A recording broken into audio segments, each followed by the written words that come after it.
네. 오늘 묵상 간증은 잠에서 깨기를입니다. 가난한 불신 가정에서 자란 열등감이 많던 저는 세상적으로 잘 살고 싶어 돈우상을 섬겼습니다. 그래서 남편과 맞벌이하며 열심히 살았고 아이들도 세상에서 성공한 사람으로 키우고자 불법 조기 유학을 보냈습니다. 하지만 그렇게 거룩과 상관없이 악하고 음란하게 살던 제 삶의 결론으로 우울과 불안, 강박증이 찾아와 죽고만 싶었습니다. 그 무렵 저는 지인의 소개로 믿음의 공동체에 속하게 되었습니다. 공동체 지체들의 아픔과 고난을 보고 들으면서 나만 힘든 게 아님을 느끼며 위로가 되었습니다. 그리고 양육을 받으며 말씀 없이 예수님을 외면하고 살아온 저의 삶이 깨달아졌습니다. 그러나 제가 여전히 세상 욕심을 내려놓지 못하니 주의 날이 밤에 도둑같이 이르는 사건이 찾아왔습니다. 남편이 암에 걸린 것입니다. 말씀과 공동체가 있으니 처음에 저는 이것은 죽을 사건이 아니라 주 예수 그리스도로 말미암아 구원을 받게 하시려는 사건이라 깨달아져 불안해하는 남편을 안심시키며 위로할 수 있었습니다. 하지만 남편은 암이 계속 재발해 수술을 10번이나 받아야 했고 그런 상황에서 코로나19까지 겹치니 남편과 저는 지치고 낙심되었습니다. 이후로 저는 남편이 낫게 되는 그때와 시기는 언제일까만 생각하며 암 치료와 전원 생활과 관련된 세상 지식과 인터넷 동영상에 빠져 세상에 취해 있었습니다. 그러다 오늘 말씀을 묵상하며 제가 얼마나 밤과 어둠에 속한 자인지를 깨닫게 되었습니다. 과거 술과 담배, 기름진 음식으로 몸을 해롭게 한 남편을 탓하는 마음, 저의 머리인 남편에게 복종하지 않고 판단하는 마음을 주님 앞에 회개합니다. 저희 가정에 임한 남편의 암사건은 우리를 주님과 함께 살게 하시려는 하나님의 구원의 사건임을 다시금 기억하며 감사하겠습니다. 더 이상 낙담과 불안으로 잠자지 않고 빛의 자녀로서 깨어 사랑과 섬김으로 남편을 권면하고 덕을 세우기를 소망합니다. 적용하기입니다. 남편이 인터넷 동영상을 지나치게 오래 볼 때 잔소리하는 대신 기도하겠습니다. 남편에게 힘든 고난을 잘 견뎌줘서 고마워요 라고 말하겠습니다. 여기 보면요. 네, 정말 이 남편이 암에 걸리는 사건이 죽을 사건이 아니라 예수 그리스도로 말미암아 구원을 받게 하시려는 사건이라는 것을 깨닫게 되었다고 하잖아요. 그런데 이게 길어지니 네, 여기 보니까 네, 또 남편을 탓하는 마음이 있는데 그것을 네, 또 돌이키겠다라고 이렇게 고백해 주고 있어요. 오늘은 데살로니가전서 5장 1절부터 11절까지의 말씀인데요. 네, 여기 1절부터 3절을 보면요. 형제들아 때와 시기에 관하여는 너희에게 쓸 것이 없음은 주의 날이 밤에 도둑같이 이를 줄을 너희 자신이 자세히 알기 때문이라. 그들이 평안하다 안전하다 할 그때에 임신한 여자에게 해산의 고통이 이른과 같이 멸망이 갑자기 그들에게 이르리니 결코 피하지 못하리라 라고 말씀해 주고 있습니다. 네, 여기서 때와 시기에 대해서는 바울이 쓸 게 없다라고 1절에서 말씀해 주고 있어요. 왜 그럴까요? 때와 시기는 중요한 게 아니기 때문이라는 것이에요. 왜 그럴까요? 매일매일 주님과의 깨어있는 관계 속에 살아가는 자들은요, 하루하루를 허투루 보내지 않고 마지막처럼 살아가기 때문에 언제 예수님이 오시는 것은 중요하지 않다라는 거예요. 왜냐하면 매일 준비가 되어 있기 때문이라는 것이겠죠. 그리고요, 주의 날은 2절에 보니까 밤에 도둑같이 이른다라고 말씀해 주고 있는 것이에요. 네, 이것은 그때를 알 수가 없는 것을 말씀해 주고 있는 거죠. 3절에 보면요.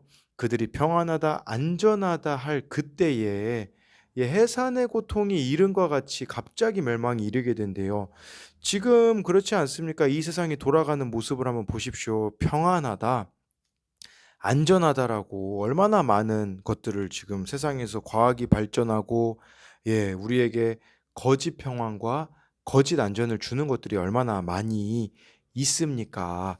그 가운데 해산의 고통이 이른과 같이 우리나라야 지금 보면요.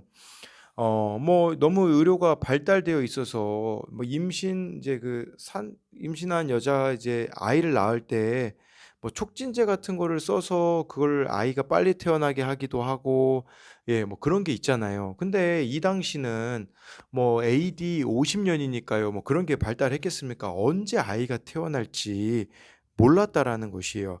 해산의 시기를 알 수 없듯이 갑자기 고통이 예수님이 이 땅에 오시는 것을 믿지 않는 자들에겐 고통이죠. 순식간에 찾아오게 된다라는 것이에요. 그렇다면 우리는 어떤 자가 되어야 될까요? 매일 깨어 있는 자가 되면 된다라는 거죠. 그래서요, 고난의 때든 아니든 그건 중요하지 않아요. 말씀 안에서 늘 영적으로 깨어 있는 자가 되는 것이 중요하죠. 그런 자들은 십자가 지는 적용을 매일매일 하기에 어떤 일도 구원의 사건으로 여기게 된다라는 것이에요. 그래서 1절부터 3절에 대한 적용으로는 고난이 닥칠 때 회복의 때와 시기에만 관심을 둡니까? 아니면 빛의 자녀로서 주의 날을 고대하며 회개합니까? 예상하지 못한 일로 당황한 적이 있습니까? 내가 예수님을 만나게 된 구원의 사건은 무엇입니까? 네, 그래서 이 부분들을 우리가 생각해야 한다라는 것이죠. 구원의 사건이 된다라는 거. 우리 생각에는 갑작스럽게 일어나는 그 일도 구원의 사건이 될 수 있음을 봐야 하는 것인데 4절부터 6절을 보면요. 형제들아 너희는 어둠에 있지 아니하매 그날이 도둑같이 너희에게 임하지 못하리니 너희는 다 빛의 아들이요 낮의 아들이라 우리가 밤이나 어둠에 속하지 아니하나니 6절에 그러므로 우리는 다른 이들과 같이 자지 말고 오직 깨어 정신을 차릴지라 라고 말씀해 주고 있어요. 우리는 어디에 있다고요? 어둠에 있지 않는다라는 거죠. 어둠에 있지 않는 삶을 살기 때문에 그날이 도둑같이 우리에게는 임하지가 않는다라는 거예요. 그렇다면 우리는 어떤 자일까요? 5절에 빛의 아들이다라고 이렇게 말씀해 주고 있는 것이겠죠. 그리고 또 낮의 아들이라고 나와 있어요. 낮은 있잖아요. 그냥 우리가 밝은 시간을 낮이라고도 하잖아요. 근데 원어로 이 낮의 아들을 보니까 날의 아들들이라는 뜻이더라고요. 날의 아들들. 무슨 말이 될 수 있을까요? 날의 아들들이라는 것은 이 주의 날, 예수님이 다시 오실 날을 준비하는 자녀들이다라는 의미도 되겠는데 저는 한 가지 또 그런 의미로도 다가오더라고요. 매일매일의 아들들이다라는 거죠. 매일 우리에게 주어지는 이 날들을 예수님과 동행하며 살아가는 자들이기 때문이다라고 할 수가 있는 것이에요. 또 한 가지 빛의 아들이다. 이라는 빛의 아들이라는 것은 무엇을 말할까요? 전 두 가지가 생각나더라고요. 하나는 늘 예수 그리스도의 보혈에 의지하여 회개하여 우리 안에 있는 어둠을 사라지게 하는 자다라는 의미가 되고요. 두 번째는요. 진리의 빛으로 나를 늘 비추는 자예요. 말씀으로 늘 나를 비추면서 살아가기에 정말 우리 안에 있는 이 세상의 그런 어두움들을 우리가 분리수거하듯이 분리배출할 수 있는 자들이다라고 할 수가 있는 것이겠죠. 제가 어제 캄보디아 여기 계시는 선교사님 현지 그 길거리 교회를 길거리에 이제 센터 같은 거를 만들어서 건물을 해서 그곳에서 이제 아이들하고 이렇게 선교사님이 사역하시는 모습을 봤는데요. 아이들에게 그 그림 그리기를 해서 그 색연필을 나눠주고 했거든요. 근데 보니까 색연필을 제가 할 수 있는 게 없죠. 캄보디아어를 제가 할 수 있는 것도 아니니 그렇다고 영어를 이 아이들이 알아들을 수 있는 것도 아니니 그래서 무슨 생각을 하냐면 '아 저거 내가 깎아 줘야겠다.' 그래 가지고 연필형으로 된 색연필을 깎아 줬거든요. 정말 아무도 주목하지 않더라고요. 근데 딱 그걸 깎고 있는데 어제 그 큐티 말씀이 떠오르더라고요. 데살로니가전서 4장 11절에 조용히 자기 일을 하고라는 그걸 보면서 내가 이렇게 연필이라도 깎을 수 있음에 감사하다라는 것이 생각났어요. 그러니까 이런 일을 했는데 왜 내가 이 일을 해야 돼라는 생각이 들지도 않았고 말씀이 떠올려지니까 전혀 아무런 다른 감정이 들지 않더라고요. 이게 빛의 아들들이란 뜻이 아닐까 생각을 해보게 되었습니다. 그래서 여기 또 6절에 보니까요. 이 빛의 아들, 낮의 아들들은요. 6절에 다른 이들과 같이 자지 않는데요. 이 자다라는 뜻은 깨어있지 못하다라는 뜻이거든요. 그러니까 방탕함에 취해 있다가 자다라는 거거든요. 영적으로 무딘 상태가 자다라고 할 수 있는데 우리는 깨어 있는 자들이다라고 하고 있는 거죠. 여기서 6절에 오직 깨어 정신을 차릴지라라고 하고 있잖아요. 이거는 야, 너 죄 짓지 말라. 뭐 의지 강하게 해서 죄 짓지 마. 이런 뜻이라기보다는요. 소속을 분명히 하라는 뜻이에요. 소속을 기억하라는 거예요. 너 어디 소속이니? 하나님께 속한 자니 세상에 속한 자니 난 하나님께 속한 자지. 깨어 정신 차린다라는 것은 그 하나님께 속한 소속을 분명히 하라는 거죠. 지금 이 시대에 양다리 걸치며 살아가는 그리스도인들이 얼마나 많이 있습니까? 그것은 진정한 그리스도인의 삶이 아니라는 거죠. 그래서 이것에 대한 적용도요. 나는 어디 소속입니까? 세상에 속한 자입니까? 하나님께 속한 자입니까? 7절, 8절을 보면요. 자는 자들은 밤에 자고 취하는 자들은 밤에 취하되 우리는 낮에 속하였으니 정신을 차리고 믿음과 사랑의 오신경을 붙이고 구원의 소망의 투구를 쓰자라고 해서요. 자는 자들은 밤에 자고 취하는 자들은 밤에 취한다라는 것은 그들은 영적 어두움의 상태에 빠져 있다라고 할 수가 있는 거죠. 그래서 여기 또 취하는 자들이 밤에 취하되 취한다라는 것은 술에 취하다라는 의미가 있거든요. 네, 이것은 세속적인 근심과 염려 때문에 마음을 빼앗겨서 예수님 오실 날을 생각하지 않는다면 그게 바로 술에 취한 것과 같이 세상에 취해서 살아가는 모습이다라고 할 수가 있는 것이에요. 8절에는 우리는 낮에 속했기 때문에 정신을 차리는 방법이 세 가지가 나와요. 믿음과 사랑의 오신경을 붙이고 구원의 소망의 투구를 쓰자. 믿음, 소망, 사랑 세 가지가 다 나온 거 아니겠습니까? 이것이 우리를 무장시킨다라고 해요. 에베소서에 보면요. 마지막 장에 하나님의 전신갑주가 나오는데 여기에는 딱 세 가지 정도만 언급이 되는데 아무래도 데살로니가 교회 성도들에게 필요한 부분이기 때문에 그랬던 것 같아요. 근데 제가 이 말씀을 보면서 무슨 생각을 해보게 됐냐? 믿음과 사랑의 호신경을 이 호신경은 어디에다 붙입니까? 가슴에 붙여요. 무슨 말이에요? 나의 가슴을, 나의 마음을 믿음과 사랑으로 채우라는 의미가 될 수도 있지 않을까요? 또 구원의 소망의 투구를 쓰라. 투구는 어디에 쓰죠? 머리죠. 머리를 보호하는 거예요. 그러면 우리가 머리를 생각할 때 떠오르는 것은 나의 생각을 뜻할 수 있겠죠. 나의 생각을 구원의 관점으로 가져야 된다는 의미로 볼 수 있지 않을까요? 근데요, 이 세 가지 믿음, 소망, 사랑 이 세 가지가 필요한데 이것은 어떻게 해야 생길 수 있을까요? 그것은 예배 자리에 나와 설교 말씀을 들으며 기도하고 믿음의 공동체에 속해 은혜와 기쁨을 나눌 때에 믿음, 사랑, 구원의 소망이 자란다라는 거죠. 이렇게 영적 무장이 잘 될수록 고난을 해석하고 인내할 수 있는 힘이 생긴다라는 거예요. 여러분 8절에 우리는이라는 주어가 쓰였다라는 것을 주목하셔야 돼요. 신앙은요, 공동체에 잘 속해서 가야 해요. 그렇기 때문에 이 공동체 예배에도 잘 나와야 되지만, 저희 교회 같은 경우는 구역 모임, 이 소그룹 모임에도 잘 참여해야 된다라는 거죠. 그래서 이것에 대한 적용은 나의 삶에서 믿음과 소망과 사랑으로 무장해야 할 연약한 부분은 어디입니까? 나의 마음과 생각을 무엇으로 채우고 있습니까? 제가 이렇게 물어보는 것은 아까 마음, 그 호심경, 생각, 투구로 아까 설명을 드린 그 부분을 말씀드리는 거고요. 공동체에 잘 속하여 가고 있습니까? 여러분들은 공동체 그 예배에 이 소그룹 모임에 잘 참여하고 있냐라는 거예요. 믿음은 독불장군이 아니에요. 같이 세워가는 것이라고 볼 수가 있는 것이죠.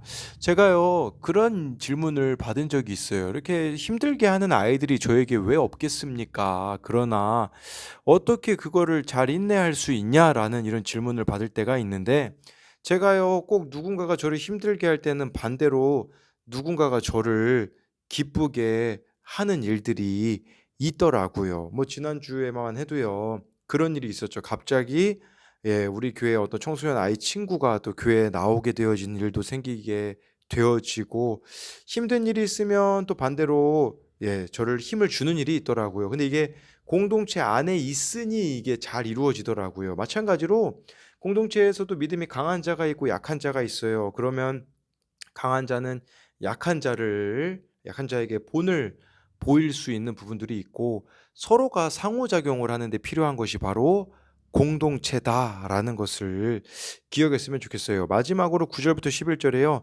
하나님이 우리를 세우심은 노하심에 이르게 하심이 아니요 오직 우리 주 예수 그리스도로 말미암아 구원을 받게 하심이라. 예수께서 우리를 위하여 죽으사 우리로 하여금 깨어 있든지 자든지 자기와 함께 살게 하려 하셨느니라. 그러므로 피차 권면하고 서로 덕을 세우기를 너희가 하는 것 같이 하라라고 해서요. 하나님이 우리를 세우셨대요. 이 세우다라는 것은 무슨 말일까요? 목적을 위해 지명에 정해 두었다라는 거예요. 저와 여러분들을 거기에 세워 두신 거예요. 목적이 있기 때문이라는 거죠. 어떤 목적이냐? 9절에 예수님으로 구원받게 하기 위함이래요. 여러분들을 그 가정에 세우신 거, 그 교회 공동체에 세우신 거, 그것은 구원에 있다라는 거죠. 여기서 구원을 받게라고 나와 있잖아요. 9절에요. 네, 이거를 받게라는 것은 얻음이라는 의미예요. 원어로 보면. 네. 근데 이거 그냥 얻는다라는 말이 아니라 안전하게 얻다, 견고하게 소유하다, 잘 보존되도록 지키다라는 뜻이 있어요. 그러니까 이 구원이 빼앗기지 않도록 영원히 견고하고 소유하는 것임을 확신해야 된다라는 거겠죠. 이런 관점으로 우리가 그렇다면 이 모든 것을 다 구원의 관점으로 보셔야 돼요. 저와 여러분들을 그 자리에 세웠는데 환경이 어려울 수 있죠. 상황도 어려울 수 있고 힘든 사람이 생길 수도 있어요. 근데 구원을 받게 하기 하심이다라는 것으로 목적이 되면 그 사건은 죽을 사건이 아니라 예수님으로 구원받게 하시려는 사건이라는 거예요. 고난이 올 때 하나님이 나를 벌하셨다가 아니라 사랑의 징계로 나를 양육해 가고 계신다라는 관점으로 봐야 한다라는 것을 말씀해 주고 있어요. 그렇기 위해서 이 구원받게 하심이라고 하기 위해서 우리에게 필요한 것은 10절이죠. 우리로 하여금 자기와 함께 살게 하셨느니라. 예수님이 우리에게 원하시는 건 뭔지 아세요? 우리와 함께 사는 거예요. 내가 예수님하고 함께 사는 것, 그거죠. 근데요, 지금 이 시대에 어두움의 때잖아요. 주님 오실 날이 정말 가까운 것과 같은 많은 일들이 일어나고 있잖아요. 이 시대에 가장 우리를 사탄이 그렇다면 무엇을 방해할까요? 저와 여러분들이 예수님과 동행하는 걸 방해할 겁니다.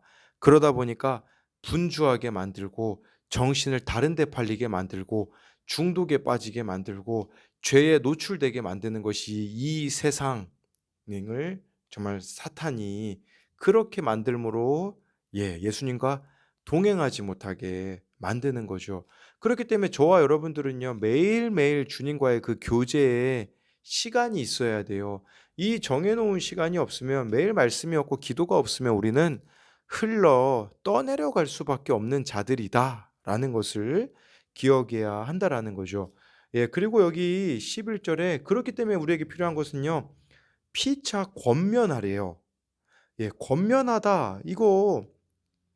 이 권면이라는 걸 제가 라이프 성경 사전으로 찾아보니까 이렇게 나오더라고요. 격려, 간청, 위로, 위안을 뜻한다. 성도의 삶을 바르게 이끌어가기 위한 도움이라고 하거든요. 히브리어로는 에두드 해서 율법, 법도, 내부다 예언이라는 말이 있더라고요. 저는 이게 그런 의미로 다가왔어요. 권면은 말씀으로 해 주는 거다라는 거죠. 정말 이 말씀에서 말씀하시는 대로 말해 줄 수 있는 게 권면이라는 거죠. 근데 이걸 과연 잘 받아들이고 있는가? 내 자아가 너무 강하잖아요. 내 자존심이 너무 강하면 교회 공동체의 권면을 받지 않아요. 헬라어로는 권면이 파라칼레오라고 한대요. 네. 곁으로 부르다. 예. 그래서 가까이에서 위로하고 돕는 행위를 말한대요. 근데 이 단어에서 성령을 또 뜻한데 진정한 권면은 뭘까요? 성령님께 민감한 게 아닐까요? 성령으로 저희들이 권면을 받아야 하고 더불어 공동체를 통해서도 이러한 권면들을 받아야 한다라는 거죠. 그래서 마지막으로 이것에 대한 적용은 죽을 사건이 아닌 예수님으로 말미암아 구원을 받게 하시려는 사건은 무엇이 있습니까? 나는 믿음의 공동체에 속하여 권면을 잘 듣고 있습니까? 오늘 내가 권면하고 덕을 세워야 할 지체는 누구입니까? 그리하여서요, 정말 저와 여러분들이 소속을 분명히 하는 하나님 나라 시민권자, 또 하나님께 속한 자라는 이 소속을 분명히 하는 저와 여러분들이 되기를 소망합니다.